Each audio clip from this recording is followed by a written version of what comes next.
परियोजनाओं को समयबद्ध ढंग से 40 परियोजनाओं को पूरा करते हुए आज उनका लोकार्पण हो रहा है, तो 21 नई परियोजनाओं का शिलान्यास का कार्यक्रम भी हो रहा है।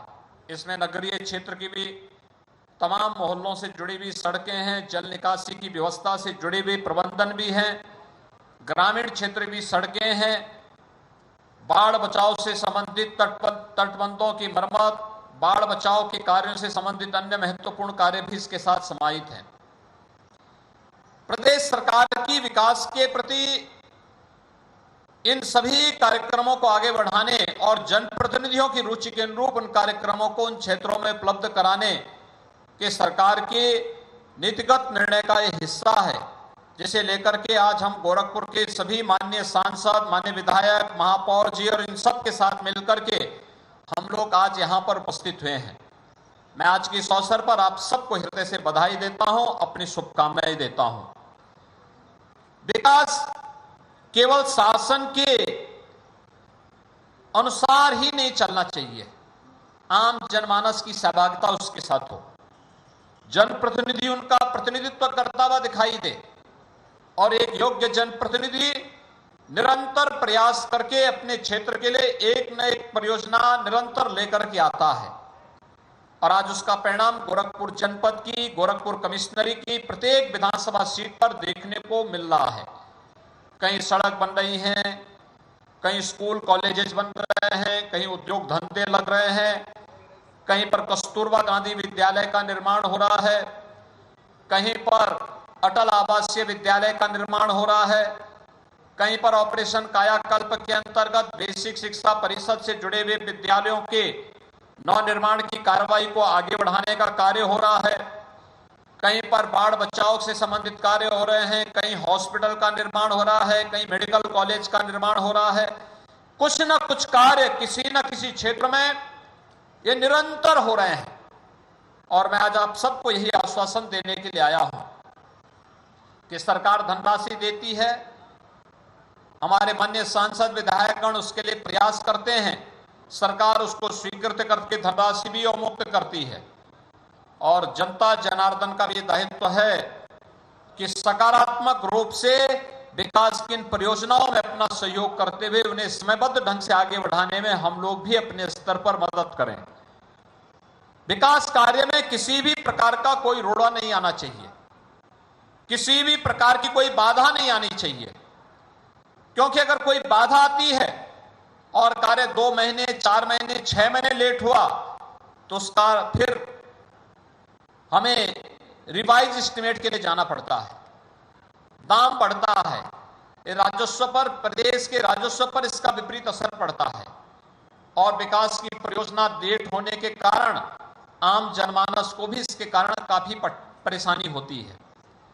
इसलिए भाइयों बहनों, मेरा आप सबसे अनुरोध होगा, बड़ी बड़ी परियोजनाएं चल रही हैं, बड़े बड़े कार्य हो रहे हैं, लेकिन जनता जनार्दन भी जब सकारात्मक भाव के साथ इन परियोजनाओं के साथ जुड़ती है तो कार्य के मानक की गुणवत्ता को बनाए रखते हुए समयबद्ध ढंग से इन परियोजनाओं को आगे बढ़ाने में हमें भी मदद मिलती है। आज गोरखपुर एक नए गोरखपुर के रूप में स्थापित हो रहा है। आपने देखा होगा वाराणसी से गोरखपुर और गोरखपुर से सोनौली वाला मार्ग 4 लेन बनने के समय तेजी के साथ आगे बढ़ रहा है, तेजी के साथ इस पे 4 लेन का कार्य हो रहा है।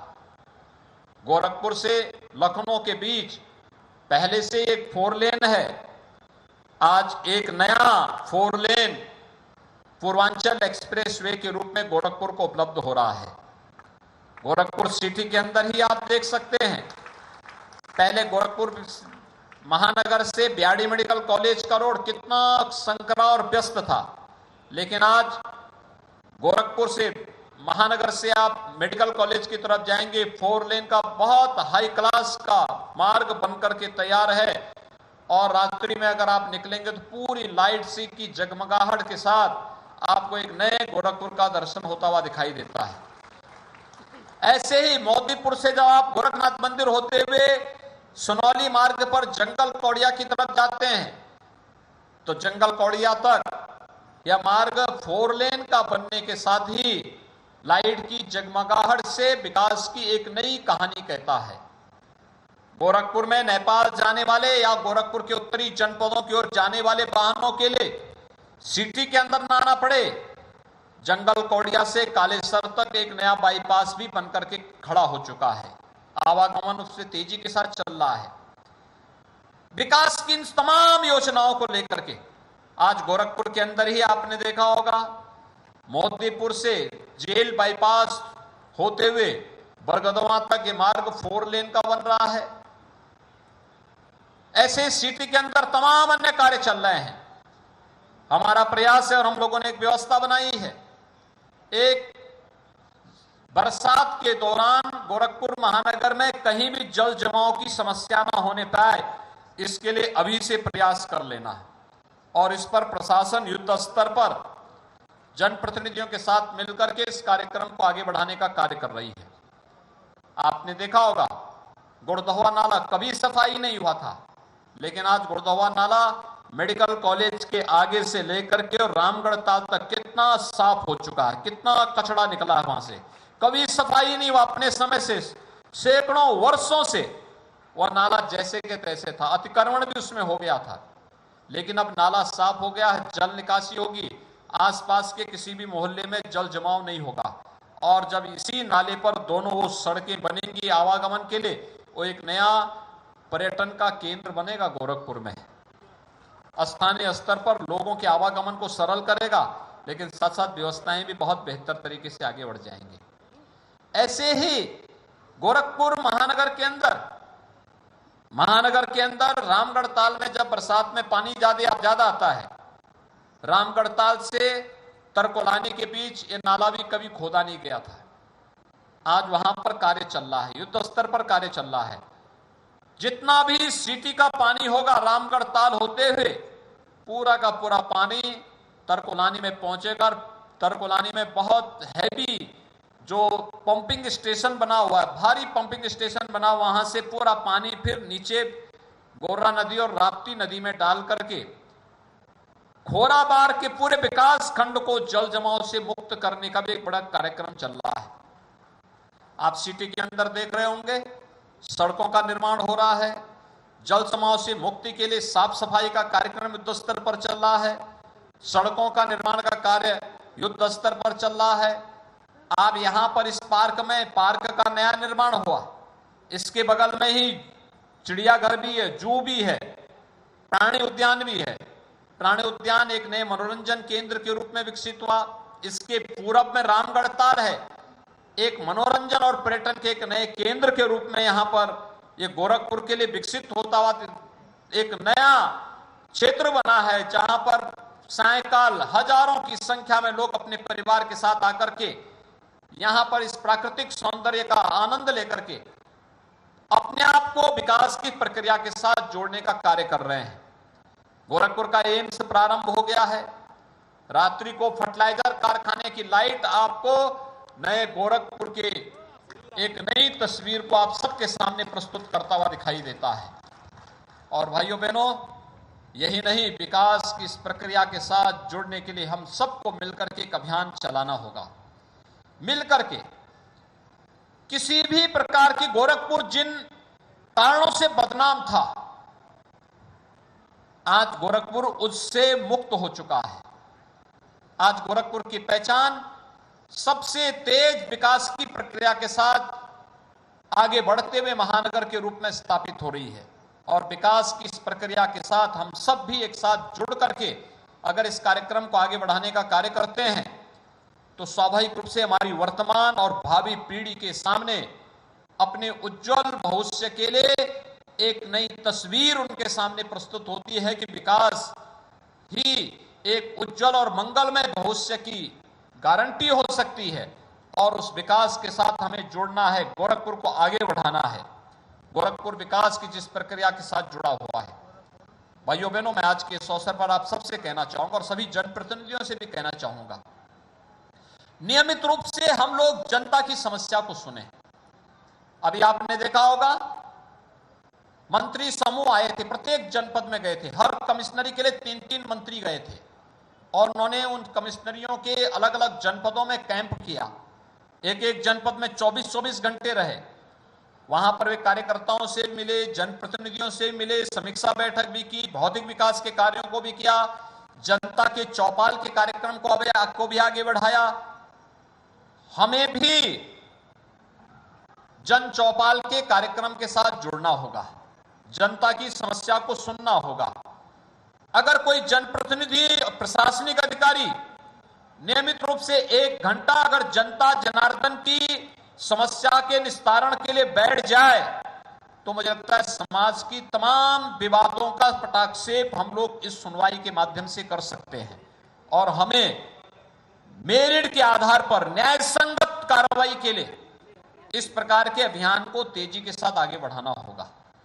प्रत्येक की सुनवाई हो, हर एक को न्याय मिले, हर व्यक्ति अपने आप को सुरक्षित महसूस करे।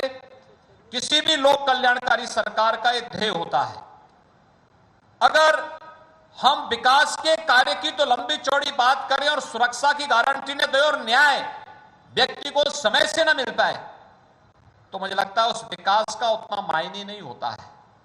विकास की प्रक्रिया को आगे बढ़ाने के साथ साथ उस व्यक्ति को न्याय मिलना ही नहीं, दिखना भी चाहिए और साथ साथ उसकी समयबद्ध ढंग से सुनवाई भी हो।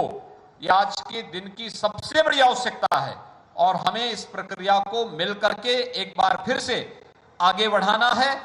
और जिस दिन ये प्रक्रियाएं आगे बढ़ेंगी, भाइयों बहनों, प्रत्येक नागरिक विकास की इस प्रक्रिया के साथ स्वतःस्फूर्त भाव के साथ जुड़ता हुआ दिखाई देगा। मैंने इसके बारे में पहले कहा है कि महीने में 2 बार तहसील दिवस लगे, महीने में 2 बार थाना दिवस का आयोजन हो।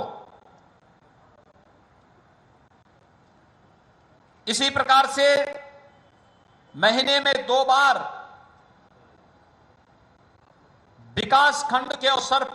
विकासखंड स्तर पर भी जन समस्याओं का निस्तारण हो। और अभी इससे भी एक बड़े कार्यक्रम को हम लोग मिशन शक्ति के रूप में लागू करने की कार्रवाई को आगे बढ़ा रहे हैं, जिसमें ग्राम पंचायत से जुड़ी हुई समस्या का समाधान ग्राम पंचायत स्तर पर ही हो सके। इसके लिए इस कार्यक्रम को तेजी के साथ आगे बढ़ाने का कार्य शासन के स्तर पर इसको हम आगे बढ़ाने का कार्य कर रहे हैं। आज के इस अवसर पर मैं एक बार फिर से आपका आह्वान करूंगा कि विकास के कार्य में किसी भी प्रकार की कोई बाधा किसी भी स्तर पर न रहे। हम लोगों का एक सकारात्मक सहयोग जनप्रतिनिधियों को, प्रशासन को निरंतर प्राप्त हो, इस विश्वास के साथ आज 144 करोड़ रुपए की 61 परियोजनाओं का लोकार्पण गोरखपुर के अंदर हो रहा है। मैं गोरखपुर वासियों को इन सभी परियोजनाओं की हृदय से बधाई देता हूं, अपनी शुभकामनाएं देता हूं और विश्वास व्यक्त करता हूं कि इन परियोजनाओं के माध्यम से हम लोग न केवल गोरखपुर के अंदर आवागमन के लिए अच्छे मार्ग, समस्या का समाधान और बाढ़ से बचाव के लिए भी हम उत्तम व्यवस्था करने में सफल होंगे। एक बार फिर से आप सबको इन सभी परियोजनाओं की हृदय से बधाई और शुभकामनाएं देते हुए मुझे पूरा विश्वास है हम सब मिलकर के विकास की इस प्रक्रिया को आगे बढ़ाने का कार्य करेंगे। आप सबके प्रति मेरी शुभकामनाएं। धन्यवाद। जय हिंद। दूरगामी सोच के साथ यथार्थ के धरातल पर दौड़ रही हैं विकास की परियोजनाएं। माननीय मुख्यमंत्री जी के नेतृत्व में हम सभी का मार्ग प्रशस्त हुआ। मैं ससम्मान आग्रह करूंगी माननीय महापौर श्री सीताराम जायसवाल जी से कि आप आएं और मंचासीन समस्त लोगों का, यहाँ उपस्थित सभी का धन्यवाद ज्ञापन अपने भावों के साथ। आज बाबा गोरखनाथ की पावन धरती पर विकास के रूप में हमारे पूरे प्रदेश में जाने वाले मुख्यमंत्री जी